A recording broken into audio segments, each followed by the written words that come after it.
This is Gladiator Begins for the Sony PSP. More like Gladiator Addiction. This is the gateway drug to becoming a gladiator.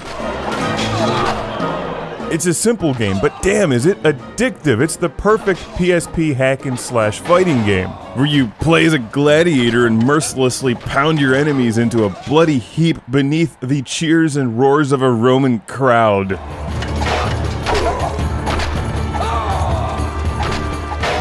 What's not to like about this? And one of my favorite questions that I get every now and then is do you think video games are becoming more violent? It's horrible, isn't it? And I'm always forced to go back to the Romans. Like, games are entertainment, right? So a bunch of teenagers swearing at each other in Call of Duty is somehow more violent than Romans throwing slaves to wild animals?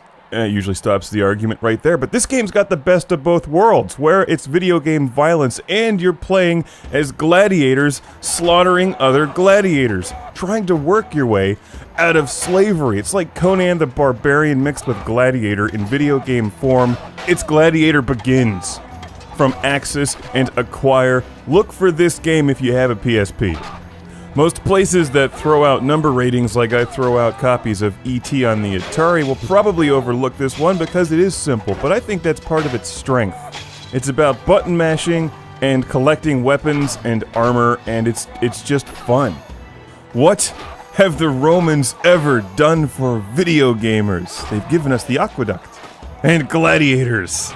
It's a very romanticized vision of gladiators. It probably would have really sucked to be one, but it makes for a great video game.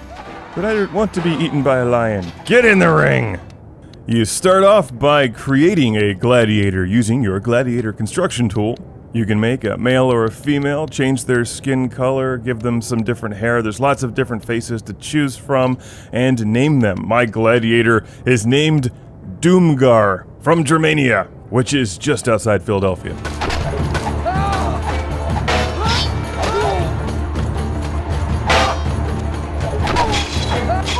There's a variety of gladiatorial events that you compete in each arena. Sometimes you're fighting hordes of enemy gladiators trying to disembowel you. Sometimes it's 2-on-2 or you versus a gladiator champion. I love the pieces of armor that you knock off your opponents and when you send their helmets spinning across the arena. It's just so amazingly gratifying to break them apart piece by piece, know that their head is uncovered, and then go after them with a hammer.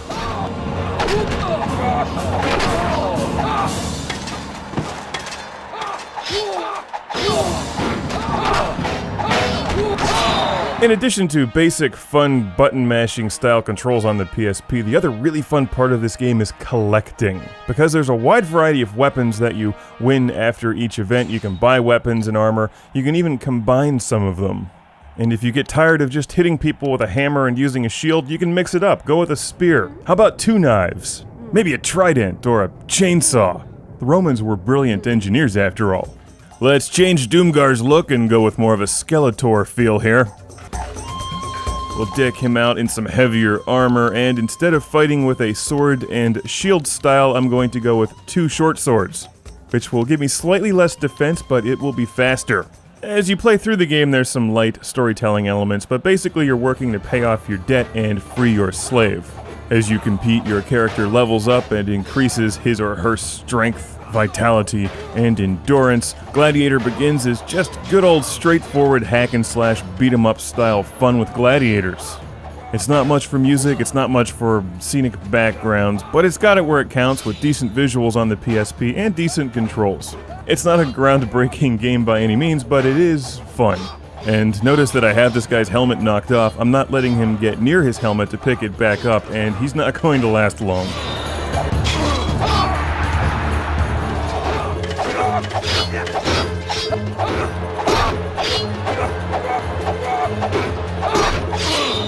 And that's the game. Gladiator Begins on the PSP. Be a gladiator without actually having to face all of the inconveniences of being a real gladiator.